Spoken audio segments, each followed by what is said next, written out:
ආයුබෝවන් හැමෝටම සුබ අලුත් අවුරුද්දක් කියලා ප්‍රාර්ථනා කරනවා. මේ ඉතින් අලුත් අවුරුද්දේ පළවෙනි වීඩියෝ එක කරන්න හිතුවා. මේ ඔයගලන්ට මතක ඇති මම ගිය සතියේ වීඩියෝ එකක් කරා මේ ට්‍රම්ප්ගේ ටැරිෆ්ස් ගැන and then කොහොමද ඒක මේ ලෝකෙට බලපාන්නේ, කොහොමද අපේ මේ ලෝක නායකයෙකුට ප්‍රතිචාර දක්වන්නේ ඔය ආදි වශයෙන්.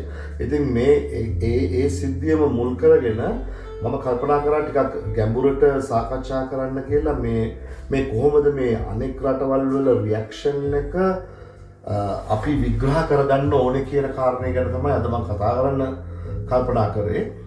මේ ඉතින් අපි බලමු මේ පුළුවන් තරම් කෙටියෙන් මේක කරන්න.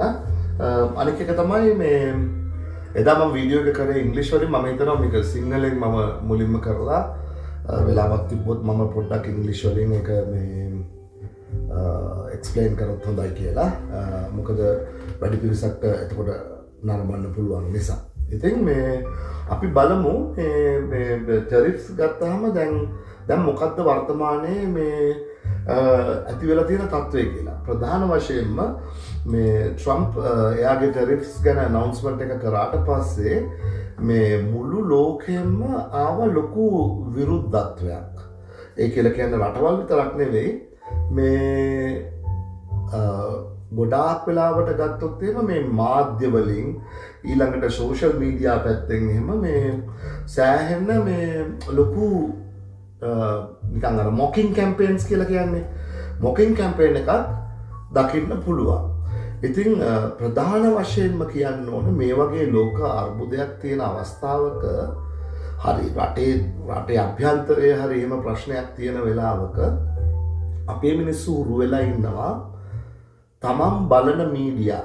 ඒ කියලා කියන්නේ ඒගොල්ලෝ දැන් අපි හිතමු දැන් ලංකාව වශයෙන් ගත්තොත් එහෙම අපි දන්නවා දැන් හිරු නිවුස් කියපු ගාම මොකද්ද මේ ඒගොල්ලෝ කවුරු වෙනුවෙන්ද පෙනී සිටින්නේ කියලා. දෙරණ කිව්වොත් ඒගොල්ලෝ කවුරු වෙනුවෙන්ද පෙනී සිටින්නේ කියලා.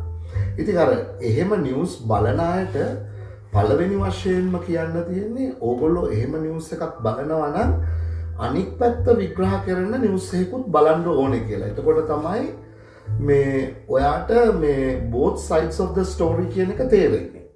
එහෙම නැත්නම් අර බයස් මීඩියා එකක් බලනකොට ඔයාව දිගින් දිගට ඒ අන්ධභාවයේ ඇතුළට යන්න ඉඩකඩක් තියෙනවා.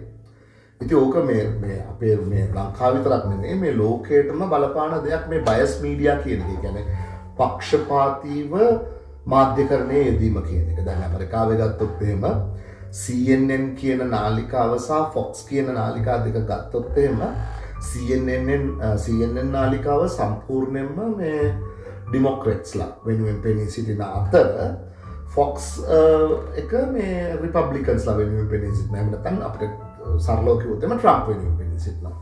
ඉතින් කාලයක් අර මැතිවරණ කාලේදී මේ කතාවකුත් පට බැඳලා තිබුණා CNN කියලා කියන්නේ ක්ලින්ටන් නිවුස් නෙට්වර්ක් කියලා. ඉතින් ওই බයස් මීඩියා කියන එක ලෝකෙ පුරාම තියෙනවා. හැබැයි අපි කල්පනා කරන්න ඕනේ මොකද්ද මේ අපිට යමක් අවබෝධ කරගන්න, අපේ බුද්ධිය වර්ධනය කරගන්න මේ නාලිකා දෙකම හෝ කීපයක් නරඹලා අපි මධ්‍යස්ථ මතයක් හදාගන්න එක තමයි දැන්ට කරන්න ඕනේ. මොකද ලෝකයේ හරිම අමාරුයි බයස් නොවන මීඩියා මේ වෙනකොට මේ හොයාගන්න. හැම තැනකම තියෙනවා මේ බයස් කියන ප්‍රශ්නය හැම තැනම තියෙනවා. ඉතින් අනික් එක තමයි සමහරක් අය ආසයි තමන් දරන මතයම කියවෙන තහවුරු වෙන මාධ්‍ය නරඹන්න. දැන් උදාහරණයක් විදිහට දැන් අපි හිතමු දැන් විරුද්ධ පක්ෂයක දැන් අපි හිතමු දැන් හිරු නිවුස් බලන අයට ඒගොල්ලෝ මේ ආණ්ඩුවට විරුද්ධ නම් ඒගොල්ලන්ට දෙන්න පුළුවන්. ඔය දැක්කනේ අපි කිව්වේ මේගොල්ලන්ට ඇවිල්ලා මේ වැඩේ කරන්න බෑ. අපි කිව්වේ ඉතින් මොකද ඒක තහවුරු වෙන නිවුස් තමයි ඒක ඇතුලේ හැම වෙලාවම යන්නේ. ඒක නිසා තමයි අර අපි මෝඩයට අඳින්න නැති වෙන්න නම් කරන්න ඕන දෙයක් තමයි අපි මේ අපි හැම පැත්තකින්ම දැනුමක් ලබා ගන්න එක, අවබෝධයක් ලබා ගන්න එක. ඉතින් දැන් ඔය ලංකාවේ ප්‍රශ්න ගැන විතරක් නෙවෙයි මට කියන්න තියෙන්නේ මේ ලෝකයේම ගත්තත් එහෙමයි. දැන් උදාහරණයක් විදිහට ලෝකයේ ගත්තත් මේ බයස් මීඩියා කියන එක හැමතැනම තියෙනවා. දැන් මම අර කලින් කිව්වා වගේ මේ CNN Fox ගත්තාම ඒ දෙක කෙල්ලින්ම පැහැදිලිවම අන්ත දෙකකට බෙදිලා තමයි මේ වාර්තාකරණය යෙදෙන්නේ. අනික එක ප්‍රශ්නේ තමයි අනික් පාර්ශවයේ මොනතරම් හොඳක් සිද්ධ කරත් ඒගොල්ලෝ ඒක වාර්තා කරන්නේ වැරදි විදිහටමයි.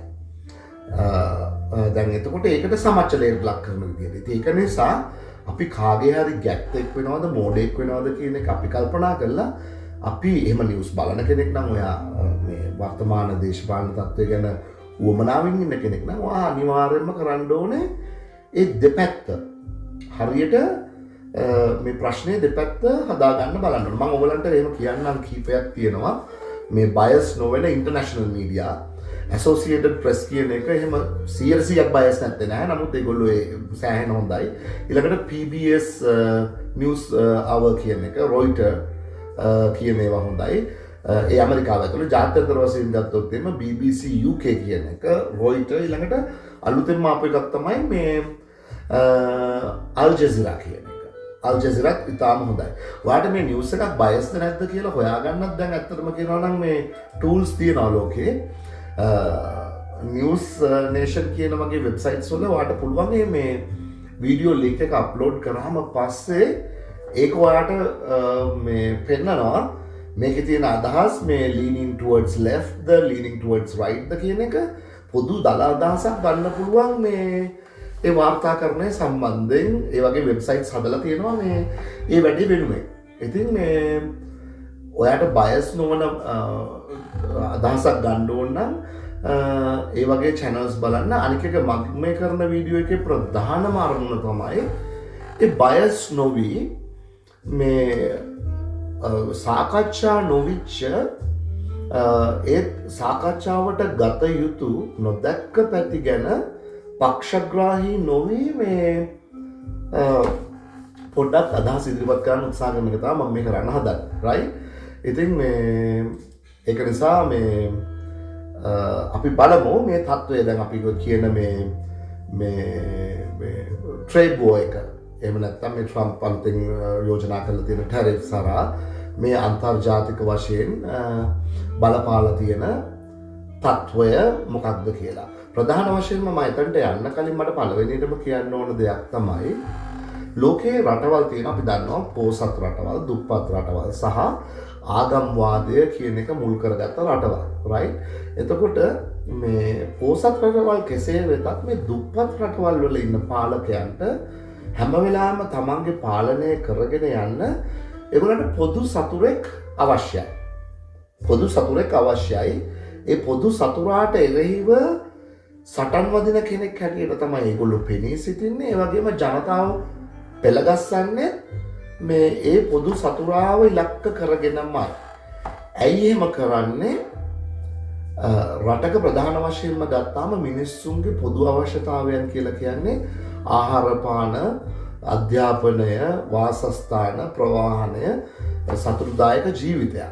ඉතින් ඔය තුන්වෙනි ලෝකයේ රටවල් ශ්‍රී ලංකාවත් ඇතුළු ඒවයි නැත්තේ එහෙම ජීවිතයක්. ඉතින් හේතුව ඒ අතිශයින්ම දුප්පත් රටවල්. ඒ දුප්පත්කමට හේතුව තමයි මේ රටවල් පාලනය කරන පාලකයන් දීර්ඝ කාලීන වශයෙන් මේ රටවල් මංකොල්ල කන එක. දැන් උදාහරණයක් වශයෙන් ගත්තොත් එහෙම දැන් මම අපිට ගැලපෙන උදාහරණයක් කියන්නම්. දැන් ශ්‍රී ලංකාව ගත්තොත් එහෙම ඒ ශ්‍රී ලංකාවේ අපි දන්නවා අවුරුදු 70ක් තිස්සේ අධික ලෙස දූෂණයට ලක් වෙච්ච රටක්. එතකොට මේ කියන ප්‍රධානම මූලික මිනිස් අවශ්‍යතාවන් වෙනුවෙන් රටේ පාලකයෝ කරලා තියෙන වැඩ කොටස ඉතාම අඩුයි. ඉතින් ඒගොල්ලන්ට මේ තමන් අතින් වෙච්ච මේ දුර්වලතාවය නැත්නම් හිතාමතාම කරන මේ දේවල් වහගන්න ඒගොල්ලන්ට අවශ්‍යයි මොකක් හරි දෙයක්. ඒ වෙනුවෙන් හැම වෙලාවෙම මේ පාලකයෝ කරන දෙයක් තමයි පොදු සතුරෙක් නිර්මාණය කරන එක. දැන් උදාහරණයක් වශයෙන් අපි ලංකාවේ ඉතිහාසය ගත්තොත් එහෙම අපිට පැහැදිලිව පේනවා මේ දෙමළ ඒ කියන්නේ LTT යුද්ධය. මම LTT ඒ ත්‍රස්තවාදී කණ්ඩායමක් වශයෙන් පිළිගන්නවා. ඒගොල්ලන්ට අපි උත්තර දුන්න විදිහේ වැරද්දක් මම දකින්නෙත් නැහැ. නමුත් ඒක අවශේෂ වෙච්ච කාරණා ගත්තොත් එහෙම ඒගොල්ලෝ තමයි ඒ කාලේ අපේ පොදු සතුරා. ඒ කියලා කියන්නේ LTT ඇතුළු දෙමළ ජනතාව. හැමෝගෙම නෙවෙයි. නමුත් සාමාන්‍ය මතයක් තිබුණා. දෙමළ විරෝධයක් තිබුණා. සුතුන කොල්ලාලේ ගත්තත් එහෙම දෙයක් තිබ්බා. ඉතින් එතකොට මේ ඒ මොකද? එතකොට අර තමයි අර මිනිස්සු අර දුක ඉවසගෙන මේ පොදු සතුරා වෙනුවෙන් සටන් කරපන් කියන තැනට ආණ්ඩුවත් එක්ක එකඟතාවයකට පත් වෙන්නේ. දැන් හොඳම උදාහරණය තමයි මේ මොනවාද LTT එක පරද්දපු ගමම්ම මේ රාජපක්ෂ ආණ්ඩුවේ මේ පරිහානිය පටන් ගත්ත එතනදී. හේතුව මොකද්ද? ඒ රාජපක්ෂ ආණ්ඩුවේ පරිහානිය එතනදී පටන් ගන්න ප්‍රධාන හේතුව තමයි ඒගොල්ලන්ට පොදු සතුරා අහිමි වීම.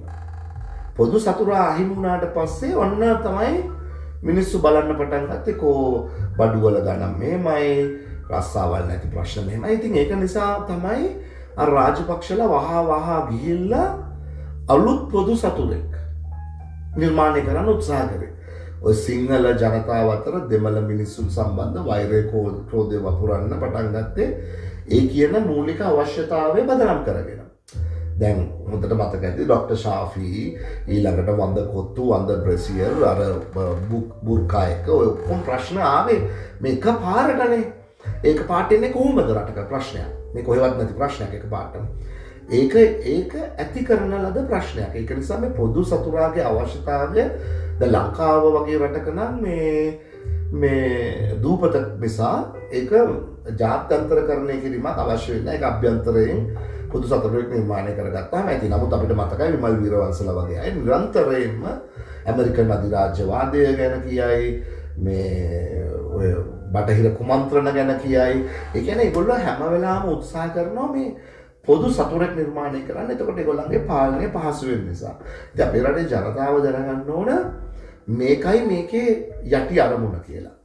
ඒ වගේම අනික් රටවල් ගත්තොත් මේ අනික් රටවල් තුන්වෙනි ලෝකයේ අනික් රටවල් බොහෝ රටවල් ඒගොල්ලෝ අපේ රට වගේ නෙමෙයි. ඒක දේශ සීමාවන් යාබදයි. ඒ කියන්නේ එකට එකක් මේවා දැන් ඉන්දියාවයි පාකිස්තානයයි ගත්තොත්. ඒ කියන්නේ ඒගොල්ලන්ගේ දේශ සීමාවන් මේ නිකන් භූමියෙන් තමයි දේශ සීමාව මේ ජියෝග්‍රැෆිකල් විදියට තමයි වෙන් වෙලා තියෙන්නේ. රටක් හරි දාපයක් හරි මොකක් හරි. ඉතින් ඒක නිසා ඒගොල්ලන්ට මේ ගොඩක් වෙලාවට පොදු සතුරෙක් ඒගොල්ලෝ හදාගන්නේ එක්කෝ ඒ අවට තියෙන රටක්, එහෙම නැත්නම් ආගම මුල් කරගත්ත පොදු සතුරෙක්. දැන් උදාහරණයක් වශයෙන් ගත්තොත් එම ලෝකේ අපි දන්නවා සමහරක් ආගම් තියෙනවා හරියට ත්‍රස්තවාදයට මේ ඒ ආගම සම්බන්ධ කරගෙන ලැබීමේ ප්‍රවණතාවයක් තියෙනවා. එතකොට මේ ත්‍රස්තවාදී ක්‍රියා කරගෙන යන්න නම් ඒගොල්ලන්ට කාඩර් එකක් ඕන. ඒ කියන්නේ කාඩර් එකක් කියලා කියන්නේ මෙහෙම මිනිස්සු මරනකොට අලුතෙන් කට්ටිය එකතු වෙන්න ඕන. එහෙම නැත්නම් ඒ ත්‍රස්තවාදී සමුදායය පවත්වාගෙන යන්න බෑ. ඉතින් ඒගොල්ලෝ මෙවලමක් හැටියට පාවිච්චි කරනවා මේ ආගමට තියෙන මිනිස්සුගේ භක්තිය සහ ආදරය. ඒ කියන්නේ ඒගොල්ලෝ කුඩා කාලේ ඉඳන්ම ආගම ගැන ලොකු දෙයක් ඒගොල්ලන්ගේ මනසට ඇතුල් කරලා අපේ රටේ වුණත් එහෙමයි. දැන් බුද්ධ ආගම ගැන අපි පොඩි කාලේ ඉඳන් අපේ දෙමව්පියෝ ඉස්කෝලෙන් හැම දෙයකදීම ඒ ආගම සම්බන්ධ කාරණේ අපේ ඔළුවට ඇතුල් කරලා තියෙනවා. ඉතින් අපිට ආගම ගැන විශාල ආදරයක් භක්තියක් තියෙනවා. ඒක පුදුම වෙන කාරණයක්වත් නෙවෙයි. ඒතකොට මේ රටවල් මොනවද කරන්නේ? මේ ආගම සහ භක්තිය කියන එක උපයෝගී කරගෙන ඒගොල්ලෝ ත්‍රස්තවාදී ක්‍රියාවන් වල යොමු වෙනවා. ක්‍රියාවන් සිදු කරනවා. මේ ත්‍රස්තවාදී ක්‍රියාවන් සිදු කරන්න ඒගොල්ලන්ට මේ කාඩර් එක ඕනේ. එතකොට ඒක වශයෙන් ඒගොල්ලෝ ඒකට කරන්නේ මේක ආගමීකරණය කරනවා. මේ අපේ රටේ අපේ ආගමට ලොකු සතුරෙක් ඉන්නවා. එයා මේක මේ අපේ ආගම විනාශ කරන්න හදන්නේ. ඒක නිසා අපි ආගමේ නාමයෙන් මේක බේරගන්න එමු කියලා. ඉතින් ඔකට ත්‍රස්තවාදී සංවිධානවල මම ආගම වශයෙන් නම් කරන්න ඕන ඒගොල්ලෝ දන්නවා. එහෙම තමයි මේක සිද්ධ වෙන්නේ. ඉතින් එතකොට ඒගොල්ලන්ට පොදු සතුරෙක් අවශ්‍යයි. ඉතින් මේ පොදු සතුරා ගොඩාක් වෙලාවට කවුද වෙන්නේ? මේ පොදු සතුරෙක් නිර්මාණය කරන්න බෑනේ දන්න කියන නැති එක්කෙනෙක්. හොඳට දන්න කියන කෙනෙක් වෙන්නත් ඕන. හොඳ සාර්ථක කෙනෙක් වෙන්නත් ඕන පොදු සතුරා වුණා. දැන් අපේ පරණ ෆිල්ම් වල ගත්තාම ආමු මහත්තයා තමයි හැම වෙලාවෙම නරක මිනිස්සයා සතුරා. හැබැයි මේ මිනිස්සයා ආර්ථික වශයෙන් ගොඩක් සමෘද්ධිමත්.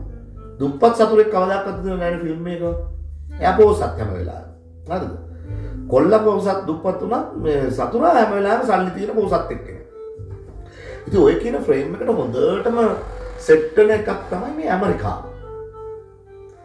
ඉතින් ඇමරිකාවේ ලෝකයේ පුරා පොදු සතුරෙක් බවට මේ වර්ගීකරණය කරලා තියෙනවා. විශේෂයෙන්ම මේ තුන්වෙනි ලෝකයේ මේ රටවල් මේ සහ ඔය ත්‍රස්තවාදී මේ කටයුතු කරන අනෙකුත් රටවල්. ඉතින් ඒක තමයි ප්‍රධාන වශයෙන්ම මේ සිද්ධ වෙලා තියෙන මේ ලෝකේ පුරා ගත්තාම. ඒක නිසා තමයි මේ ඇමරිකාවට සාමාන්‍ය මිනිස්සු අකමැති. ඒගොල්ලන්ව හැම වෙලාවෙම මේ සතුරෙක් හැටියට දකින්න මේ මිනිස්සු පෙළඹෙන්නේ ඔන්න ඔය කියන පදනමේ ඉඳලා. ඉතින් අපි බලමු මේ ඇයි දැන් මේක මේ ඇත්තද මේ කාරණේ ඇත්තටම ඇමරිකාව පොදු සතුරෙක්ද කියලා අපි කල්පනා කරලා බලමු. දැන් අපි ගත්තොත් එහෙම ලෝකයේ සුපර් පවර් එක හැටියට ඇමරිකාව 2023 දී ලෝකයේ අනෙකුත් රටවල් වලට කරලා තියෙන මානුෂීය ආධාරය කියලා කියන්නේ සෞඛ්‍ය පහසුකම් නගා සිටවීම, අධ්‍යාපනය සහ ඉන්ෆ්‍රාස්ට්‍රක්චර් කියන්නේ අටිතල පහසුකම් නගා සිටවීම ඔය කියන කාරණාවලදී ඇමරිකාව මේ ලෝකයේ අනෙකුත් රටවල් වල වෙනුවෙන් බිලියන 53ක් වියදම් කරලා තියෙනවා මේ 2023 අවුරුද්දේ. 24 ඩේටා තාම ඇවිල්ලා නැහැ. මේ 2023 කියන අවුරුද්දේදී ඇමරිකාව බිලියන 53ක් වියදම් කළා. අති විශාල මුදලක්. ඒත් ඇමරිකාව වියදම් කරනවා කියන්නේ ඇමරිකාවේ ජනතාව. ටැක්ස් පේයර්ස්ලා. ඉතින් කවදාවත් ඒ සම්බන්ධයෙන් කිසිම විරෝධතාවයක් මිනිස්සුන්ගෙන් එල්ල වෙලා නැහැ. ඒගොල්ලෝ ඒක හිතනවා මේ ඒක විය යුතු වැඩක් කියලා. දෙවනි තැන ඉන්න ජර්මනිය ඇත්තම කියනවා මේකෙන් භාගයක්වත් වියදම් කරන්නේ නැහැ. මම කටුක් සෙල් කරන්නේ මට නමුත් ඔයාලට කියන්න ඕනේ මේ ඇමරිකාව මේ කොච්චර දෙයක් කරනවද කියලා. මේ ආධාර දීම් වශයෙන්. ඉතින් ඒ දෙන ඒවත් ගොඩක් වෙලාවට ඒවා දේශපාලනඥයින් විසින් වර්ධ කරනවා මේ අපේ රටේ දේශපාලනය අනිත් පැත්ත හරවන්න, අපේ රටේ ආගම වෙනස් කරන්න, ඔහොම කිය මේ ඒවා ඒගොල්ලෝ අර පොදු සතුරා කියන ෆ්‍රේම් එකේම ඇමරිකාව තියාගන්න මේ උත්සාහයක් දරනවා. මම කියන්නේ ඇමරිකාවට වෙන ඇජෙන්ඩස් නැහැ කියලා. ඒගොල්ලන්ට තියෙනවා. ඒගොල්ලෝ රටකට උදව් කරනකොට ඒගොල්ලන්ගේ යම්කිසි න්‍යාය පත්‍රයක් තියනවා වෙන්න පුළුවන්. නමුත් මම කියන්නේ මේ අර ඔය කියන තරම් ඒක මේ දරුණු එකක් නෙවෙයි කියන එක. ඉතින් එහෙම ගත්තාම දැන් ලෝකයේ මිනිස්සු ගත්තාම ආදරේ කාටද වැඩි නිකන් අපි හිතලා බලමු. ඒගොල්ලෝ ආදරේ පුටින්ට. මේ රටවල් මිනිස්සු. ඒගොල්ලෝ ආදරේ ෂී ජින්පින්ට. ඇයි ඒ? දැන් ඒගොල්ලෝ කල්පනා කරනවා අර ඒගොල්ලෝ තමන් පොදු සතුරා හැටියට දකින ඇමරිකාවට ගේම් එකක් දෙන්න පුළුවන් ගානට ඉන්නේ මේගොල්ලෝ කියලා. ඒ කියලා කියන්නේ පුටින්, ෂී ජින්පින් ඒගොල්ලෝ බලවත් මේ කියලා. ඇත්තටම මේ පාලකයෝ දිහා ගත්තාම ඒගොල්ලෝ පොඩ්ඩක්වත් ප්‍රජාතන්ත්‍රවාදී පාලකයෝ නෙවෙයි. දැන් අපි ගත්තොත් එimhe මේගොල්ලෝ සුප්‍රීම් ලීඩර්ස්ලා කියලා කියන්නේ ඒගොල්ලන්ට. ඒ කියන්නේ සුප්‍රීම් ලීඩර්ස්ලා කියලා කියන්නේ ඒගොල්ලන්ට ජීවිතාන්තය දක්වාම බලේ ඉන්න පුළුවන්. ඉතින් ඒගොල්ලන්ට කිසිම ප්‍රශ්නයක් නැහැ. ඒ කියන්නේ ඒ රටවල් මිනිස්සුන්ට අර ඡන්දයකින් තමන්ගේ අයිතිය ලබා තමන්ගේ මේ කැමැත්ත පාලකයෙකු තෝරා ගැනීමේ කැමැත්ත පවා අහෝසි වෙච්ච රටවල්. දැන් පුටින් පවා එහෙමයි. පුටින් අය විතරක් නෙවෙයි. පුටින් ඉතාම ආක්‍රමණශීලී, ඉතාම in my book මට අනුව මේ එයා බොහොම ආක්‍රමණශීලී නරක පාලකයෙක් කියලා තමයි මම හිතන්නේ. මේ අපිට ශීව ඒ ගන්නට ගන්න බැහැ. නමුත් එතනත් යම් ගැටලු තියෙනවා. අපි ඒවා මේ කතාව දිග්ගැසෙන නිසා වෙන දවසක් කතා කරමු. ඉතින් එතකොට ඒගොල්ලොන්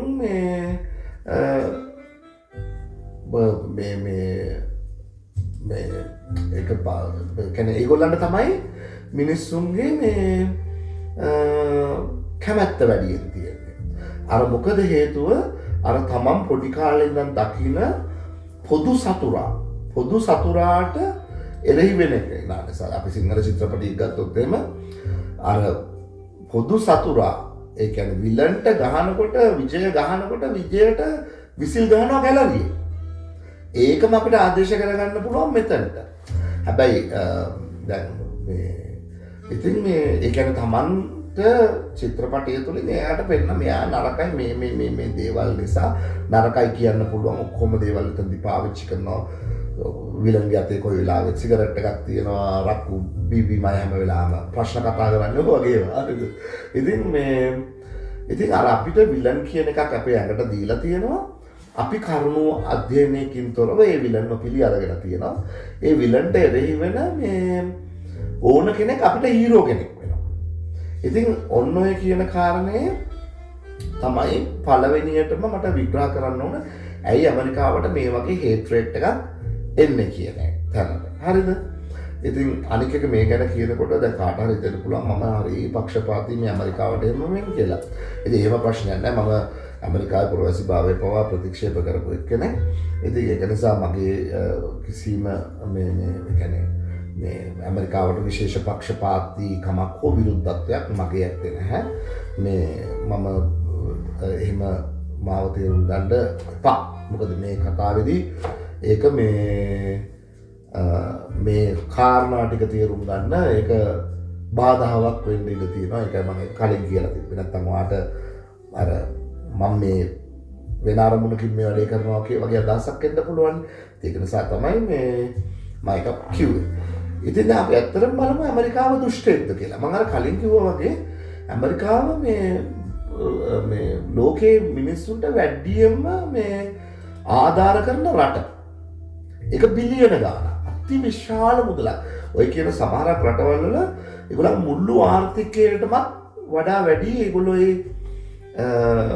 ඒ පිට රටවල් වලට දෙන මානුෂීය ආධාර කියන කොටස. දැන් අපි බලමු දැන් ඒක කියලා. දැන් අපි බලමු ඊළඟට මේ ලෝකයේ මීට කලින් බිහි වෙලා තිබුණු සුපර් පවර්ස් මොනවද කියලා. දැන් අපි දන්නවනේ දැන් ඇමරිකාව මේ දැන්ට තියෙන සුපර් පවර් එක. ඊට කලින් තිබිලා තියෙනවා රෝමන් අධිරාජ්‍යය ඔයගොල්ලෝ දන්නවා. ඊළඟට චීනය, ඊළඟට මොන්ගෝල් එක, ඊළඟට පෝර්චුගීස්, ඒ කියන්නේ පෘතුගීසි, ඊළඟට බ්‍රිතාන්‍ය කියන කණ්ඩායම, රයිට්? ඒ කියන්නේ ඉංගලන්තය.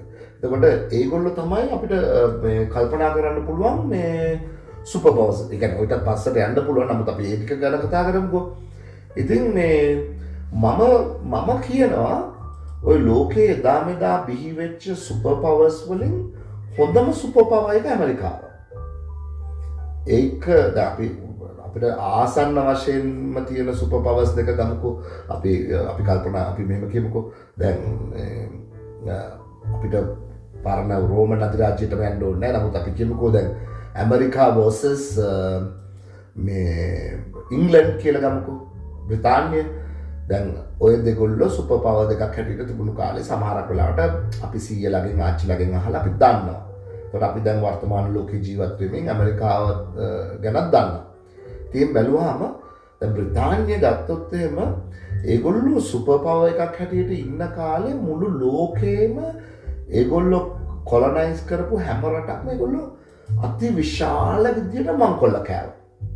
ඒ කියන්නේ ඒගොල්ලෝ හැම රටක්ම විශාල වශයෙන් සූරා කාලා ඒවයි ධනය සම්පූර්ණයෙන්ම මංකොල්ල කාලා ඒ රටවල් වල ප්‍රශ්න හිතාමතා ඇති කරලා ජාතිවාදය අර හයිරාකි එක ඇති කරලා ඒගොල්ලෝ ගියේ ඒගොල්ලන්ට පක්ෂපාත පිරිසක් හදලා එහෙම ඒ රටවල් වල සදාකාලික අවුලුත් නිර්මාණය කරලා තමයි ඒගොල්ලෝ ගියේ. දැන් අති විශාල ධනස්කන්ධයක් ඒගොල්ලෝ ලෝකයේ ඒගොල්ලෝ යටත් කරගෙන හිටපු රටවල් වලින් මංකොල්ල කෑවා. දැන් එහෙම ගත්තාම අපිට පේනවා ඇමරිකාවයි සුපර් පවර් එකක් වශයෙන් මේ ඉංගලන්තය අතර තියෙන වෙනස. දැන් මම කියන්නේ නැහැ මෙතනදී ඇමරිකාව හරිම සුද්ධවන්ත සුපර් පවර් එකක් කියලා නෑ. ඒගොල්ලෝගේ තියෙන ආක්‍රමණශීලී වැඩ කටයුතු රාශියක් තියෙනවා. අපේ ඉතිහාසයේ මම උතර කැලි කියන්නේ නැහැ. මම දන්නේ නැතුවත් නෙවෙයි. ඉතින් උනට අපි මම කරන්නේ මේ ඉන් ජෙනරල් මේක මේ කම්පෙයාර් කරන්න try කරන්නේ. ඉතින් අපි බලමු මේගොල්ලෝ ග්‍රේට් සුපර් පවර් එකක් වෙන්නේ ඇයි කියලා. දැන් ඇමරිකාවේ ඇයි ග්‍රේට් සුපර් පවර් එකක් කියලා මම කියන්නේ කියලා. දැන් වෙන ලෝකේ කිසිම සුපර් පවර් එකක් මේ ලෝකෙට දායාද කරපු නැති දේවල් ඇමරිකාව විසින් දායාද කරලා තියෙනවා මේ ලෝකෙට. දැන් උදාහරණ වශයෙන් ගත්තොත් මම කියන්නම්. දැන් ටෙක්නොලොජිකල් ඉනොවේෂන් කියන එක. ඒ කියලා කියන්නේ තාක්ෂණික සොයා ගැනීම සහ තාක්ෂණික විප්ලවය. ඇමරිකාව සුපර් පවර් එකක් හැටියට තිබුණු කාලේ ලෝකයේ ශීඝ්‍රම වශයෙන් දියුණු වෙච්ච කාල සීමාව ගත්තොත් පහුගිය අවුරුදු 200 නැත්නම් 300. ඉතින් ඇමරිකාව සුපර් පවර් එකක් හැටියට තිබුණු කාලේ ලෝකයේ එච්චර ශීඝ්‍ර දියුණුවක් කිසිම කාලයක අත් කරගෙන නැහැ මොනම අධිරාජ්‍යයක් යටතේවත්. ඒතකොට අපි ගත්තොත් එimhe ටෙක්නොලොජිකල් ඉනෝවේෂන් එක යටතේ ඉන්ටර්නෙට් එක ඇමරිකාව හොයලා ගත්තේ. ඊළඟට GPS, ඊළඟට මේ ස්පේස් ට්‍රැවල්, ඊළඟට මේ වෛද්‍ය විද්‍යාවේ වෙලා තියෙන අතිවිශාල මේ සොයා ගැනීම, අතිවිශාල සොයා ගැනීම රාශියක්, විද්‍යාවේ අතිවිශාල සොයා ගැනීම රාශියක් ඇමරිකාව මූලික වෙලා තමයි සිද්ධ වෙලා තියෙන්නේ. අනික එක ප්‍රධානම දේ තමයි මේ සොයා ගැනීම ඒගොල්ලෝ very generously මුළු ලෝකෙටම දුන්නා. ඒගොල්ලෝ කිසිම දවසක ඒක තියාගත්තේ නැහැ. ඒගොල්ලෝ හැම වෙලාවෙම බැලුවා මේක මුළු ලෝකෙටම මේක කරන විදිය, එහෙම නැත්නම් මේකේ විදිය, මේක පාවිච්චි කරන්න ඒක නිකන් දුන්නු අවස්ථාවල් පවා වැඩියෙන්ම තියෙන ඒ වගේ අවස්ථාවල්. ඉතින් ඒක නිසා ඔන්න පළවෙනි කාරණය. දෙවෙනි කාරණය තමයි මට කියන්න ඕන මේ democratic ideals and then මේ මොනවද ඒකට කියන්නේ human rights කියන පැත්තේ adversary කියලා කියන්නේ අපි දැන් මේ ඒකෙදි අපි ගත්තොත් මේ කියන්නේ ප්‍රජාතන්ත්‍රවාදය සහ මානව හිමිකම් කියන කොටස ගත්තොත් එහෙම ඇමරිකාව සුපර් පවර් එකක් වෙලා ඉන්න කාලේ තමයි මේ free speech ඊළඟට ජනමාධ්‍ය නිදහස කියන්නේ භාෂණයේ නිදහස සහ ජනමාධ්‍යකරණයේ නිදහස ඒ වගේම ඕනෑම ආගමක් ඇදහිීමට මිනිස්සෙකු සතු අයිතිය පිළිගැනීම කියන ඒවා මේවා මේ ප්‍රොමෝට් කරා යුනිවර්සල් වැලියුස් හැටියට. ඒ කියලා කියන්නේ විශ්වීය මේ අගයන් හැටියට ඒගොල්ලෝ මේවා ප්‍රොමෝට් කරා. ඉතින් ඒක නිසා මේවා නැති ලෝකවල වල අය පවා මේ රටවල් වල අය පවා මේවට යම් කිසි දුරකට මේ ඒවට ඇහුම්කන් දෙන්නුනා ඒ රටවල් වල පාලකයන්ට. මොකද මේක ඇමරිකාව ඉනිෂියේට් කරපු නිසා. ඊළඟට අර ප්‍රධානම කියමනක් තියෙනවා මේ ඩෙමොක්‍රසි කියන එකේදී, ඒ කියන්නේ ප්‍රජාතන්ත්‍රවාදය කියන එකේදී ඇමරිකාවෙන් තමයි අර concept එක කියන එක ආවේ මුලින්ම. ඒ කියන්නේ government of the people, by the people, for the people කියන එක. ඒක concept එකක් හැටියට ලෝකෙට ඉදිරිපත් කරේ ඇමරිකාව තමයි කියලා කියන්නේ. මිනිසුන්ගේ පාලනය මිනිසුන් විසින් මිනිසුන් සඳහා කියන එක. ඉතින් ඒක නිසා මේ රාජකීයත්වය කියන වගේ දේවල් ලෝකෙ තිබුණු නිසා ඒගොල්ලෝ මේ ඔය සිස්ටම් එක හඳුන්වලා දුන්නා. ඉතින් ඇත්තටම කියනවා අද ලෝකේ රන් වෙන්නේ ඔය කියන වැලියුස් උඩ. අපිට ඒවා මේ ඩවුන් ප්ලේ කරන්න බෑ ඇත්තටම කියනවා. ඊළඟට තව කොටසක් කියන්න පුළුවන් ඒගොල්ලෝ කරපු global economic system and opportunities කියන එක. ඇත්තටම කියනවා නම් දැන් ලෝකයේ මේ ට්‍රේඩ් එක මේ යන්නේ මේ විදිහට ඒගොල්ලෝ මේ US ඩොලර් එක කියන එක එස්ටැබ්ලිෂ් කරපු නිසා. ඉතින් ඒක ඇමරිකාවෙන් කරපු ලොකුම වැඩක්. ඒ කියන්නේ මෙහෙම ඩොලර් එක මේ වර්ල්ඩ් කරන්සි එකක් මේන්ටේන් කරනවා කියන එක ලොකු වැඩක්. ඒක කාට හරි කියන්න පුළුවන් අපෝ ඒක මේගොල්ලන්ට වාසි කියලා. එහෙම පටු කෝණයකින් මේවා දිහා බලන ඇත්ත ඇත්තට මේවා වැඩසටහන් කරලා වැඩක් නැහැ. නමුත් මම කියන්නේ ඔයාට ටිකක් යම්කිසි බේස් නොලෙජ් එකක් තියෙන්න ඕනේ. ඉතින් මම මේ කියන ඒවා තේරුම් ගන්න. ඊළඟ එක තමයි මේ foreign aid and humanitarian කියන එක, assistance කියන එක. ඒ කියන්නේ මිනිස්සු ඒ කියන්නේ ඒගොල්ලෝ කෝසත් වෙලා ඒගොල්ලෝ ඒ වෙල්ත් එක තියාගෙන ඉන්නට වඩා ඒගොල්ලෝ try කරේ මේ ඒක මේ අනික් රටවලුත් ඒ ගානට යම්කිසි මට්ටමකට ඒක උස්සන්න. ඒක හරිය වැදගත් දෙයක්. ඊළඟට තමයි මේ කල්චරල් පැත්තේ. අපි ඒකට කියනවා soft power එක කියලා. මේ කරපු දේවල්. දැන් අද ලෝකේ ගත්තොත් එම ලෝකේ විශිෂ්ටතම සිනමා කෘති වලින් බොහෝමයක් ඇමරිකාවේ නිෂ්පාදනය වෙච්ච ඒවා. ඊළඟට සංගීතය වශයෙන් ගත්තොත් එම ලෝකෙම හොල්ලපු ආටිස්ට්ලා ඇමරිකාවේ බිහි වෙච්ච අය. මම නම් වශයෙන් කියන දැන් වෙන රටවල ඉන්න ආටිස්ට්ලා අපි දන්නේ නැහැ සමහරක් වෙලාවට. ඔය අපේ ළඟ රටවල් වල කට්ටිය වුණා. අපිට කාට හරි වෙන රටක මොකක් හරි පෝලන්තේ ඉන්න ප්‍රසිද්ධම ගායකයෙක් අපි දන්නේ නැහැ. රයිට්? අපි සාමාන්‍ය ඉන්දියාවේ දන්නවා අපි පාකිස්තානේවත් දන්නේ නැහැ. අර ඒ වගේ මම කියන්නේ මේ ග්ලෝබල් කල්චර් එකක් ඇමරිකාව හදලා තියෙනවා. ඒක අපිට අඩු තක්සේරු කරන්න බෑ. ඒ කියන්නේ මේ මියුසික් වලින් ඊළඟට මේ මූවිස් වලින් ඒගොල්ලෝ කරලා තියෙන මේ කල්චරල් මේ බලපෑම ලෝකෙට ඒවා මේ පොඩි පහේ දේවල් නෙවෙයි. මේවා සුපර් පවර් එකක් ඇතුළත වෙලා නැති දේවල්. එතකොට ඊළඟට ගත්තොත් එimhe අර මේ අපිට තව ගොඩාක් දේවල් ගන්න පුළුවන් මේ අයිකොනික් ලයිෆ් ස්ටයිල් එක කියන එක. ද ඇමරිකන් ලයිෆ් ස්ටයිල් එක කියන එක වර්ල්ඩ් බ්‍රෑන්ඩ් එකක් හැටියට ගිහිල්ලා තියෙනවා. දැන් ගත්තොත් එimhe Coca-Cola, Nike, Levi's, ඊළඟට McDonald's ඔය වගේ දේවල් ගත්තොත් එimhe ඒවා නිකන් මේ ලයිෆ් ස්ටයිල් එකක කොටස්. එතකොට ඒ වගේ ලයිෆ් ස්ටයිල් එකක් එක හරි වැරදි දැන් අපි ගන්න පුළුවන් McDonald's කන්න හොඳ නැහැ කියලා. Coca-Cola බොන්න හොඳ නැහැ කියලා. මම කතා කරන්නේ මෙතන ලයිෆ් ස්ටයිල් එක ගැන. එතකොට අර එහෙම ලයිෆ් ස්ටයිල් එක ග්ලෝබල් ලයිෆ් ස්ටයිල් එකක් මිනිස්සුන්ට යෝජනා කරපු සුපර් පවර් එකක් තමයි ඇමරිකාව කියලා කියන්නේ. ඉතින් ඒක අපිට මේ අඩුදක්සරු කරන්නත් බෑ. ඊළඟ එක තමයි මේ අධ්‍යාපනයේ පැත්තෙන් ඇමරිකාව කළා තියෙන දේ. ඒ කියන්නේ දැන් එහෙම අධ්‍යාපනයක් නැතුව රටකට මේ ගන්නට නගින්න බෑ. එතකොට ඒක අපිට කියන්න දැන් ලෝකේ ගත්තොත් එimhe ලෝකේ තියෙන සුපර් top 5 යුනිවර්සිටිස් කියන එක ගත්තොත් එimhe ඒ පහෙන් තුනක්ම ඇමරිකාවේ. පහෙන් තුනක්ම ඇමරිකාවේ. Harvard, MIT, Stanford කියන ඒවා මේ ඇමරිකන් යුනිවර්සිටිස්. ඒවයින් මේ ලෝකෙට බී කරලා තියෙන මිනිස්සු කියන්නේ දැනුම කියන්නේ ඒගොල්ලෝ ඒ විද්‍යාර්ථීන් විසින් මේ ලෝකෙට කරලා තියෙන වැඩ ප්‍රමාණය අති විශාල අදාහ ගන්න බැරි වැඩ ප්‍රමාණයක් කරලා තියෙනවා. ඊළඟට තව එකක් හැටියට මට කියන්න පුළුවන් ග්ලෝබල් පීස් ඇන්ඩ් සිකියුරිටි කියන එක.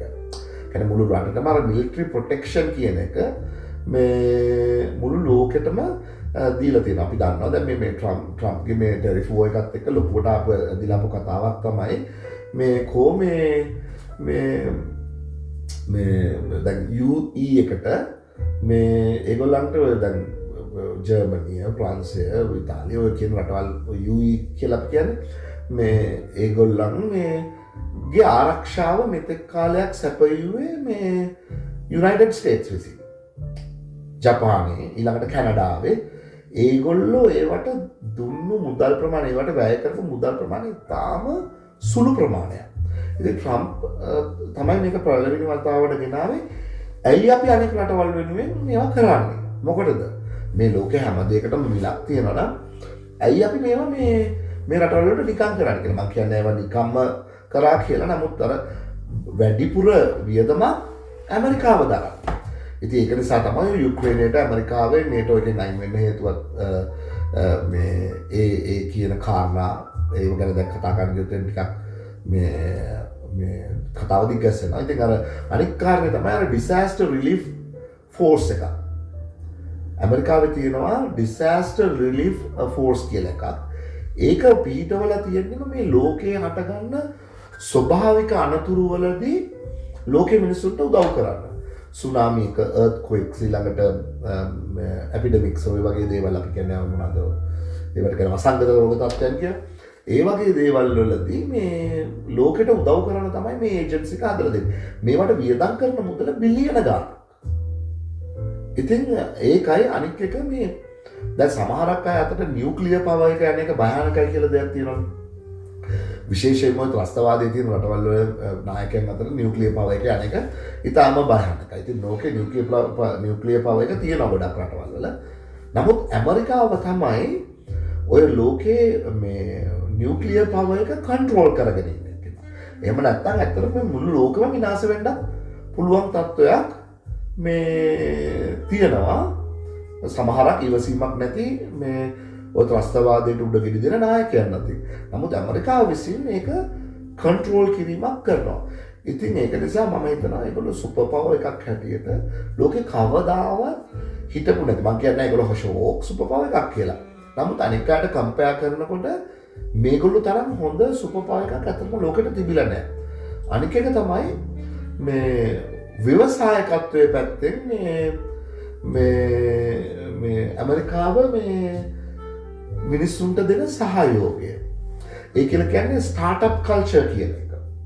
දැන් ඇමරිකාවේ හාවර්ඩ් යුනිවර්සිටි එකෙන් අවුට් වෙච්ච කෙනෙකුට බිලියනීය කෙනෙක් වෙන්න පුළුවන්. උදාහරණයක් විදිහට Facebook එක අතපු මාර්ක් සකර්බර්ග්.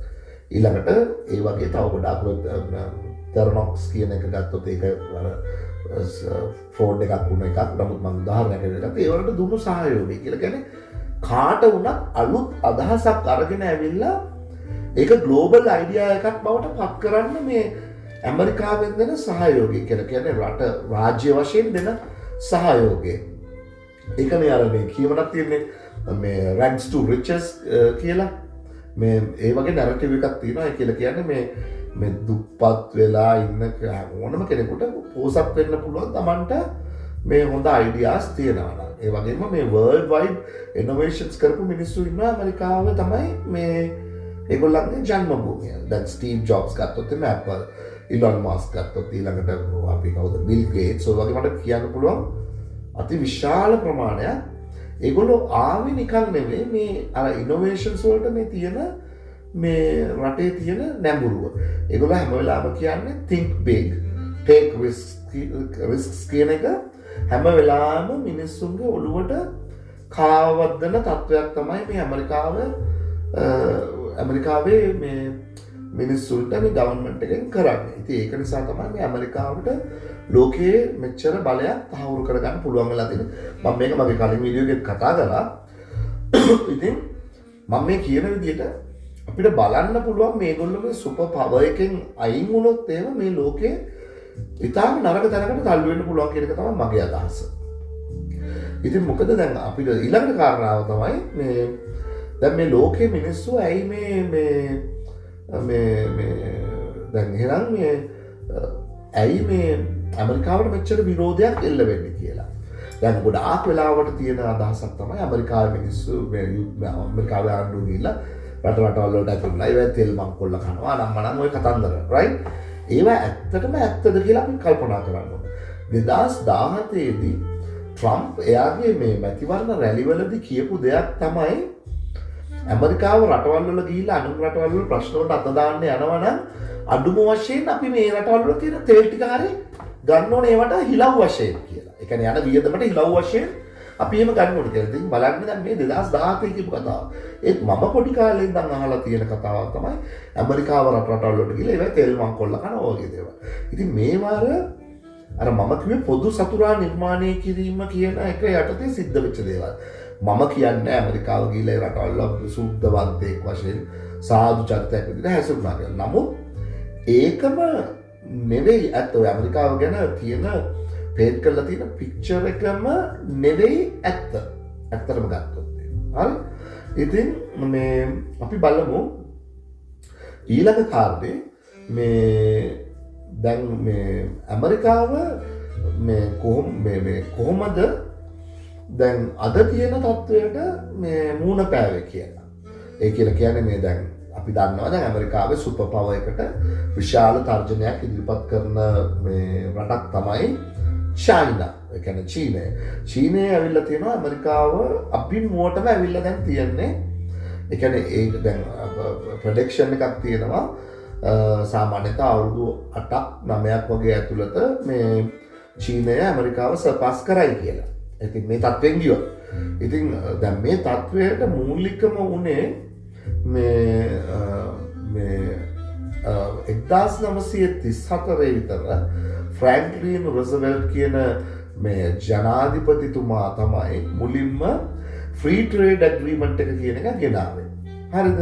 එතකොට මේ ෆ්‍රී ට්‍රේඩ් ඇග්‍රීමන්ට් එකේ නිදහස් වෙළඳ ගිවිසුම කියන එක යටතේ තමයි ඇමරිකාවේ නිෂ්පාදන අඩුවෙන්නත් අනික් රටවල් වල නිෂ්පාදනයන්ට ඇමරිකාවට එන්න අවස්ථාව සැලසීමක් පටන් ගත්තා. ඊළඟට මේ හෙන්රි ට්‍රූමන්, ඊළඟට නික්සන්, බිල් ක්ලින්ටන්, බුෂ්ලා යටතේ මේ දේ උපරිමයට සිද්ධ වුණා. ඉතින් මේක ඒ ඇග්‍රීමන්ට් එක දැම්මයි කියලා ඇයි මේක උනේ? ටක්ටක් ගාලා ඒක කොහොමද ඒක සිද්ධ වෙන්නේ?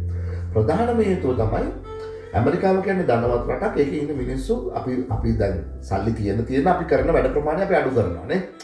අපේ සල්ලි තියෙන ගෙදරක කුස්සිය ගිහලා ගත්තොත් මේ වැඩ පොළ කරන්න ගොඩක් වෙලාවට ආම් පන්න තියෙනවා. ඒ කියන්නේ මැෂින්ස් තියෙනවා. දුප්පත් ගෙදරක් ගත්තොත් මේ පොල් ගාන්න ඉරමනෙන් පිටි කොටන්නේ අර මේ පිස්ටල් එක මෝටර එකෙන් මොකද වංගෙඩියයි මෝල් ගහනෝයි. නමුත් පොසත් ගෙදරක ඒගොල්ලන්ට බ්ලෙන්ඩර් එක තියෙනවා, අරක තියෙනවා, මේක තියෙනවා, පිඟන් හොදන ඩිෂ් වොෂ් එක තියෙනවා ඔය වගේ. ඒක නිසා මේ ඇමරිකාවේ මිනිස්සුන්ට හරි ආසාවක් ආවා මේ ෆ්‍රී ට්‍රේඩ් ඇග්‍රීමන්ට් එක යටතේ. මොකද ඇමරිකාව නිෂ්පාදනය කරන හැම භාණ්ඩයකම මිල ඉහළයි. මොකද ඇමරිකාවේ මිනිස්සෙක් මෙතන වැඩ කරන්නේ. එතකොට ඒගොල්ලන්ට ලේබර් කොස්ට් එක ඉතාම වැඩි. නමුත් දැන් චීනය, ඉන්දියාව වගේ දුප්පත් රටක මේක හදනකොට ඒගොල්ලන්ට දෙන්නේ සාමාන්‍ය ඇමරිකානු මිනිහෙක්ගේ පැයක පඩිය ඒගොල්ලන්ට මාසෙක ලැබෙන්නේ. අන්න ඔය වගේ නිසා. ඉතින් මේ බඩු ඇමරිකාවට ශීඝ්‍ර වශයෙන් ඇතුල් වෙන්න ගත්තා. ඔය කියන 1940 ගණන් 30 ගණන් වගේ කාලෙදී ඇමරිකාවට එන්න පටන් ගත්තා. ඉතින් ඇමරිකාවේ මිනිස්සුත් හරිම ආස වුණා මේ වැඩේට. හේතුව හිතන්නේ ඇමරිකාවේ මිනිස්සුන්ට පඩි ගෙවන්නේ විශාල මුදලක් ඒගොල්ලන්ට පඩිය වශයෙන් ලැබෙනවා. දැන් ඇමරිකාවේ බඩු ගත්තා නම් ඒගොල්ලන්ට පඩියෙන් සෑහෙන ප්‍රමාණයක් ඒගොල්ලන්ගේ මේ භාණ්ඩ පරිභෝජනය සඳහා වියදම් කරන්න වෙනවා. නමුත් පිටරටවල වලින් මේ චීප් ගුඩ්ස් එන්න පටන් ගත්තාම මොකද උනේ? ඒගොල්ලෝ ගාව අතිවිශාල මුදල් ප්‍රමාණයක් තියෙනවා. ඒගොල්ලන්ට අවශ්‍ය සියලුම දේ ගන්න ඉතාම සුළු මුදලයි යන්නේ. එතකොට ඒගොල්ලෝ ගාව මුදල් ඉතුරු වෙනවා. මුදල් වලට කර කියා ගන්න දෙයක් නැති තත්ත්වයට මේ රටේ මිනිස්සු පත් වුණා එක කාලයකදී. එතකොට මේ උදාහරණයක් වශයෙන් ගත්තොත් එම කොටිම කියන්නේ රටේ එක පඩියකින් සුඛෝපභෝගී කාර් එකක් ගන්න පුළුවන් මට්ටමට මේ රටපත් වුණා. ඉතින් ඒක නිසා මිනිස්සු ඔය කියන දේවල් අපි මිනිස්සු කියන්නේ ආත්මార్థකාමීනේ. මිනිස්සු බලන්නේ Tamanට කොහොමද මේ සනීපව සැපෙන් ජීවත් වෙන්න පුළුවන් කියන රටක් වශයෙන්. එහෙම නැතුව දුක් විඳින මිනිස්සු ගැන මිනිස්සු හිතනවා අඩුයි. එහෙම හිතන මිනිස්සු ඉන්නවා. නමුත් පොදුවේ ගන්න Taman කොහොමද මේ සැප විඳගෙන ජීවත් වෙන්නේ කියන කාරණේ මිනිස්සුන්ට මොනවා වුණත් කමක් නැහැ. ඒගොල්ලෝ පොඩි ආධාරයක් දෙනවා. ඒගොල්ලෝ නිකන් ඒගොල්ලෝගේ අතපල්ලෙන් වැටිච්ච මිනිහට පොඩි දානයක් දෙනවා. පොතක් පැන්සලක් ගිහින් දෙනවා. ඔය වගේ එහෙමනේ අපේ කැමති මම ඒක වැරද්දක් කියලා නෙමෙයි. පොදුවේ ඉතින් එහෙමනේ අර ක්‍රමයේ වෙනස් කරන්න කවුරු උත්සාහ කරන්නේ අසරණ වෙලා ඉන්න කෙනාට තමන්ගේ ජොලියට කීයක් කර දෙන එකක් වගේ දෙයක් නෙවෙන්නේ. ඉතින් මේ ඒ කිව්ව එකට මාත් එක්ක ගමනාප වෙන්න එපා. ඒ වුණාට දැන් අපි ගත්තොත් අනිත් පැත්ත දැන් මේක වෙනස් කරපු ජනාධිපතිවරුත් ඉන්නවා. ප්‍රධානම ජනාධිපතිවරු තුන්දෙනෙක් මගේ මතකෙට එනවා. එක්කෙනෙක් තමයි ලින්කන්. ඊළඟට මම ඉතාම කැමති ජනාධිපතිවරයෙක් තමයි මේ විලියම් මැකෙන්ලි. විලියම් මැකෙන්ලි ඇමරිකාවේ ජනාධිපති වෙලා හිටියේ 1897 ඉඳන් 1901 දක්වා. ඉතින් එයා මොකද කරේ එයා මේ පිටරටින් එන බඩු එන එක නවත්තලා එයා ඇමරිකාවේ ටෙරිෆ්ස් හඳුන්වලා දීලා කෙලකෙන බදු හඳුන්වලා දීලා ඇමරිකාවේ මේ කාර්මික රටක් වශයෙන් නිෂ්පාදන කියන්නේ මේ සුපර් පවර් එකක් වශයෙන් මේ නිෂ්පාදනය කරන සුපර් පවර් එකක් වශයෙන් ඇමරිකාව දියුණු කරන්න එයා හැදුවා. ඒක අවසාන අවස්ථාව තමයි මේ 2017 ඉඳන් 21 දක්වා පවර් එකේ හිටපු ඩොනල්ඩ් ට්‍රම්ප් කරේ. එයාගේ ෆස්ට් ටර්ම් එකේදී මේ දේවල් එයා ඉම්ප්ලිමන්ට් කරා. ඉතින් මේ රටේ සුබ සිද්ධිය වෙනුවෙන් මොකද ඇමරිකාවෙන් ගිලිහිලා යන කොම නිෂ්පාදන කර්මාන්ත නැවත ඇමරිකාවට ආකර්ෂණය කරගෙන ඇමරිකාව ග්ලෝබල් ප්‍රොඩක්ෂන් පවර් හවුස් එකක් හැටියට බිල්ඩ් කරන්න යට ඕන වුණා. හැබැයි එතකොට ඔයාලට අහන්න පුළුවන් ඇයි ආනම් මේ 2021 ඡන්දේ පෙරදුනේ කියලා. ඇත්තම කියනවා නම් ට්‍රම්ප් ඡන්දේ පෙරදුනේ මේ කොවිඩ් නිසා. ඉතින් ඇත්තටම කියනවා නම් ඒක නැත්තම් එයා පරදින්න තිබුණු ඡන්දයකුත් නෙමෙයි. මොකද ඇමරිකාවේ මේ හොඳ කාලයක්, ඒ කියන්නේ දියුණු වෙච්ච කාලයක් හැටියට තමයි ට්‍රම්ප්ගේ අවුරුදු 4 සලකන්නේ. ඒවා මම කියනවා නෙමෙයි. ඒවා මේ ස්ටැටිස්ටික්ස් තියෙනවා. මේ අපිට ඒවා මේ පාවිච්චි කරලා මේ අපිට ඒවා දිහා බලලා අධ්‍යයනයක නිරත වෙන්න පුළුවන්. ඊළඟට මේ දැන් අපි බලමු දැන් ඔන්නෝක තමයි දැන් තත්ත්වය. ඉතින් ඔය කියන පදනම යටතේ තමයි මේ ජනාධිපතිවරු මේ ටැරිෆ්ස් කියන එක මේවා කරේ. ඒ කියන්නේ ඉම්ප්ලිමන්ට් කරේ. එතකොට දැන් අපිට කියන්න පුළුවන්ද මේවා වැරදි කියලා? වැරදි නැහැ. දැන් අපේ රට පැත්තෙන් ගත්තොත් අපිට ලොකු ටැරිෆ් එකක් වැදලා තියෙනවා. ඉතින් ඒක හරි නෑ. ඔව් ඒක අපේ රට පැත්තෙන්. මම විරුද්ධද අනේ ඔව් අපේ රටට මේම කරේ අපරාධය අපි කොහොමද මේක ෆික්ස් කරගන්න ඕනේ කියන දන්නා මමත් තියෙනවා. නමුත් ඇමරිකානු ජනාධිපතිවරයා හැටියට ඇමරිකාවේ ආර්ථිකය සම්බන්ධයෙන් ඔහු ගත්ත තීරණය හරිද වැරදිද කියන ප්‍රශ්නේ මගෙන් අහුවොත් මම කියන්නේ ඒක සම්පූර්ණයෙන් හරි කියලා. ලෝකේ පාලකයෝ ඉන්නවා මේ තීරණ ගැනීමේ කොටස් දෙකක් තියෙනවා. එකක් තමයි ඒගොල්ලෝ රට වෙනුවෙන් හිතලා තීරණය ගන්නවා. අනික් එක තමයි තමන්ගේ දියුණුව, තමන්ගේ සුබසිද්ධිය ගැන සලකලා තීරණය ගන්නවා. දැන් උදා ලෝකේ රට වෙනුවෙන් තීරණ ගන්න අය ගොඩක් පාලකයෝ දැන් තමන්ගේ පර්සනල් ගේන් එක තමන්ගේ සුබසිද්ධිය වෙනුවෙන් තීරණ ගත් අවස්ථාවක් හැටියට මට කියන්න පුළුවන්. දැන් ලංකාවේ දැන් රාජපක්ෂ පාලනය යටතේ ග්‍රීසියේ ගිහිල්ලා බැඳුම් කරවල මුදල් ආයෝජනය කරා මේ රට බංකොලොත් වෙන්න ඕන මෙන්න තියෙන්නේ. ඒ වගේම ග්‍රීසියත් බංකොලොත් වෙන බව දැන. එතකොට ඒවා රට වෙනුවෙන් ගත්ත තීරණ නෙමෙයි. එතකොට ඒක පර්සනල් ගේන්. එතකොට ලෝකේ රට පාලකයෝ එක්ක තමන්ගේ රටේ දියුණුව වෙනුවෙන් තීරණ ගන්නවා. එහෙම නැත්නම් තමන්ගේ පර්සනල් ගේන්. ගොඩක් රටවල් මේ හොර පාලකයෝ ඉන්නේ දැන් තුන්වෙනි ලෝකයේ දුප්පත් රටවල් වලනේ. ඒවා දුප්පත් වෙලා තියෙන තේ හොර පාලකයෝ නිසානේ. ඒකට ඒගොල්ලෝ පර්සනල් ගේන් එක වෙනුවෙන් ගන්න. නැත්නම් ලෝකේ බහුතරයක් රටවල් වල නායකයෝ 100%ක්ම නොවුනත් හැම වෙලාවෙම රටේ සුබසිද්ධිය වෙනුවෙන් තමයි මේ තීරණ ගන්න. එතකොට අපිට මට අහන්න තියෙන ප්‍රශ්නේ තමයි ට්‍රම්ප් තමන්ගේ රටේ සුබසිද්ධිය වෙනුවෙන් තීරණයක් ගැනීම අපි විවේචනය කරන්නේ කොහොමද? ඒක ඒ රටේ සුබසිද්ධිය වෙනුවෙන් ගත්ත තීරණයක්. දැන් අපේ රටවල් දුප්පත් කරගෙන අපේ රටවල් වලට මේ බඳු ගහුවාම යන්නේ නමන් නැති කරගෙන තියෙන්නේ කවුද? අපි විසින්මනේ. ඉතින් මම එතනට ගිහිල්ලා මේ ප්‍රශ්නේ දිහා බලන්න මට බෑ. ඉතින් ඒක නිසා මම මේක ප්‍රශ්නේ දකින්නේ ඇයි ඒගොල්ලෝ ඇයි යා ඒක කළේ? ඇයි එයාට ඒක කරන්න හේතු වෙච්ච දේවල් මොනවද? ඒකට අපේ රට ඇඳගෙන හෝ වෙන දේවල් ඇඳගෙන හෝ මම පොඩි කාලේ ඉඳන්ම ඇමරිකාව කියන හතුරා මගේ සිතේ නිර්මාණය කිරීම කියන පදනම උඩ ඉඳගෙන නෙමෙයි මම ප්‍රශ්න දිහා බලන්නේ. හරියක් ඊට වැඩි ගැඹුරට අපි ප්‍රශ්නයක්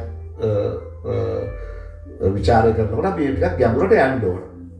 ඊළඟට තමයි මම කලින් වීඩියෝ එකේ කිව්වා දැන් මේ ඇමරිකාවයි මේ චීනය අතර කිසිම රටක් මේ රිටැලියේට් කරේ නැහැ කියලා කියන්නේ එකට එක කරන්න ගියේ නැහැ. නමුත් චීනය තමයි මේක දැන් රිෆියුස් කරපු එකම රට සහ කැනඩාව. දැන් අපි එතකොට අපි බලමු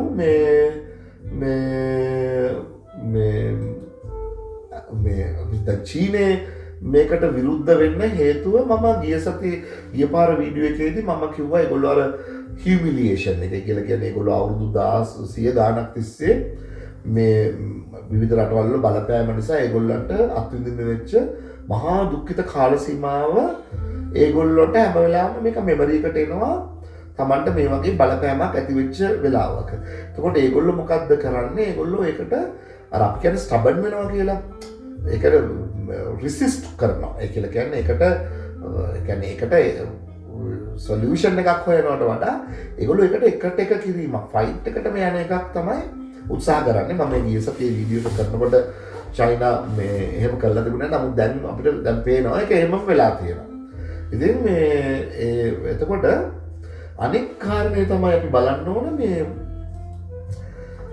බටහිර රටවල් වල මිනිස්සු කොහොමද ප්‍රශ්නයක් දිහා බලන්නේ ආසියාතික රටවල් වල මිනිස්සු චීනය ඇතුළු ඒගොල්ලෝ කොහොමද ප්‍රශ්නයක් දිහා බලන්නේ කියලා.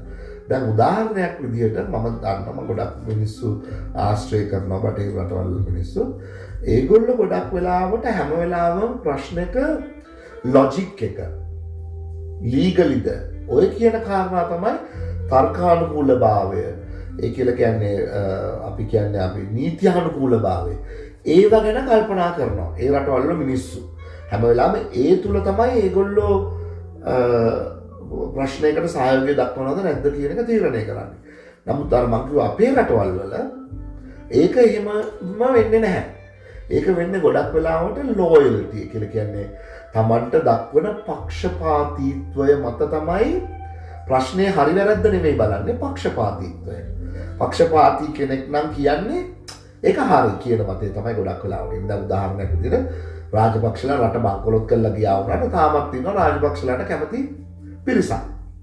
ඒගොල්ලෝ මොනවා කරත් ඒගොල්ලෝ හරි. මොකද අර පක්ෂපාතී භාවය. දැන් ඔයිට වඩා හොඳට හිතට වදින උදාහරණයක් මම කියන්න මට කල්පනා වෙච්ච එකක් මේ තරහ වෙන්න එපා මාත් එක කිව්වට. දැන් ඔයගොල්ලෝ බලන්නකෝ මේ දැන් Facebook එකේ ඕගොල්ලන්ට ප්‍රතිචාර ලැබෙන විදිය. දැන් මගේ ඉන්නවා ඇමරිකන් යාළුවෝ ඉන්නවා ශ්‍රී ලංකාවේ යාළුවෝ ඉන්නවා මගේ Facebook එකේ. දැන් මම මොකක් හරි අදහසක් දැම්මහම පස්සේ ඒ මගේ අදහස් එක්ක එකඟ වෙන්න පුළුවන්ද බැරිද කියන එක උඩ තමයි මගේ ඇමරිකන් මේ අය මේ ඕ මේ වෙනත් යුරෝපීය රටවල් වල හරි ඒගොල්ලෝ ඒකට ලයික් එකක් දානවා. මම මේ ලංකාවෙන් ගිහිල්ලා ඉන්න අය ගැන නෙමෙයි කතා කරන්නේ. ඒගොල්ලෝ අපේ සෙක්ටර් එකේම කට්ටිය තමයි ඒගොල්ලෝ. මේ ඉතින් මේ අර ඒගොල්ලන්ට වැඩක් නැහැ මේක හරිද වැරදිද මේ ඒගොල්ලෝ බලන්නේ මේක ලොජිකල් පැත්ත, ලීගල් පැත්ත. ඒකේ සොසයිටි එකේ තියෙන එෆෙක්ට් එක පැත්ත. ඒගොල්ලෝ ඒ අනුව තමයි මේ පෝස්ට් එකට රියැක්ට් කරන්නේ. හැබැයි අපි ගත්තොත් අනික් පැත්තට ගිහිල්ලා දැන් ලංකාව වගේ රටක නැත්නම් ආසියාතික රටක ඒගොල්ලන්ට අර දේවල් එච්චර වැදගත් නැහැ. ලොජිකල් පැත්ත වැදගත්ුත් නැහැ, ලීගල් පැත්ත වැදගත්ුත් නැහැ. මොකක් හරි වුණත් තමන්ගේ අර ලෝයල්, ඒ කියන්නේ තමන්ගේ පෝස්ට් වලට ලයික් කරන කට්ටියගේ එයා මොකක් දැම්මත් එයාත් ඒකට ලයික් එකක් දානවා, අරයා ලයික් එකක් දානවා. හරිද? ඉතින් ඔක මම මෙන්න මගේ අත්තිනේ මම කියන්නේ. ඉතින් ඇත්ත කතන්දරේ. මේක අපිට ටිකක් අර බලන්න පුළුවන් මේ ඇත්තද නැත්ද කියලා ඔයගොල්ලෝම සොයන් අධ්‍යයනයක් කරලා බලන්න. දැන් ටිකක් නිකන් මේ ලයික් දාන එක මිස් කරන්න එක්කෙනෙක්ට වාගේ හොඳම ලෝයල් එක්කෙනෙකුට සුමාන දෙක තුනක්. එතකොට එයා නවත්වනටක් ගාලා ලයික් දාන එක. එයාට වැඩක් නැහැ. ඔයාගේ මතය අදහස මොනක්වත් වැඩක් නැහැ. එයාට ඕනේ අර ලෝයල්ටි එක. අර එයාගේ පක්ෂපාතීත්වය විතරයි යබන්නේ. ඔයා වැරදි අදහසක් සමාජයට වින කරන අදහසක් වුණත් එයා ඒකට සපෝට් එකක් දෙනවා. අර ලෝයල්ටි කියන එක තමයි වැදගත් වෙන්නේ. ඉතින් මම කියන්නේ ඒකයි දැන් මේ ට්‍රේඩ් වෝ එකේදී අපි බලන්න ඕනේ ඊළඟට මේ චීනයේ ජනතාව චීන ආණ්ඩුවට මොන වගේ සහයෝගයක් දෙයිද? ඇමරිකන් ආණ්ඩුවට ඇමරිකාවේ ජනතාව මොන වගේ සහයෝගයක් දෙයිද කියන එක ඔය මම කියපු කාරණා දෙක මේ උඩ ඉඳගෙන ඒ කියලා කියන්නේ ලොජිකල් සහ ලීගල් කියන පැත්ත සහ මේ ලෝයල් කියන පැත්ත. ඒ කියන්නේ පක්ෂපාතීත්වයම අරමුණු කරගෙන. ඉතින් ඔය රටවල් දෙකේ ඉන්න මිනිස්සුන්ගේ තියෙන ලොකුම වෙනසත් ඒකයි. ඒගොල්ලෝ මේ රට මම කියන්නේ හැමෝම කියලා. හරිද? හැමෝම කියලා මම කියන්නේ ශ්‍රී ලංකාවෙත් ඉන්නවා එහෙම නොවන පිරිසක්. මම කියන්නේ පොදුවේ. හරිද? ඉතින් ඒක නිසා මාත් එක්කම අප වෙන්න එපා. අපි ඊළඟ සතියේ වීඩියෝ එකෙන් පුළුවන් වුණොත් අපි ඊළඟට මේක ගැන පොඩ්ඩක් මේ ਵਿਚාරය කරලා බලමු මේ ට්‍රේඩ් වෝ එකේදී මේ මිනිස්සුන්ගේ තියෙන මේ කල්චරල් බෑග්ග්‍රවුන්ඩ් එක කියන එක කොච්චර එෆෙක්ට් එකක් වෙනවද ඒ රටට කියලා. හරි ඉතින් මේ අලුත් අවුරුද්දේ දිග වීඩියෝ එකක් අහගෙන හිටියට ගොඩක් ස්තුතියි.